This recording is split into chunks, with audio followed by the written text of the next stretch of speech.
On na? Yun na?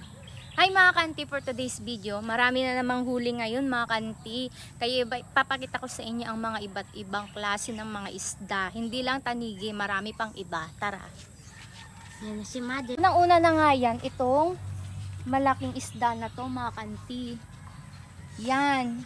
Ang tawag dyan ay susay. At ito naman,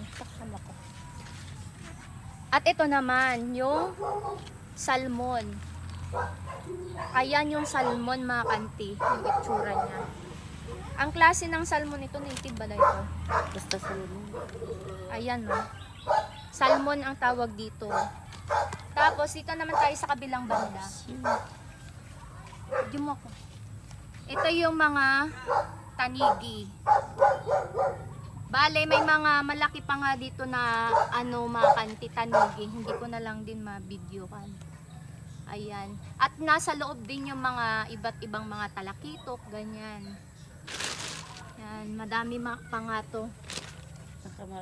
Ina. Ayan, nakadami ngayon mga kanti. Swerte ngayon. Ayan, mga salmon. Ito ang tinatawag na salmon. Kapanan nyo, mahal. Yan. Hindi ko kasi mabungkal to mga kanti, nandito na sa loob eh. Ready for deliver na to. Thank you so much for watching.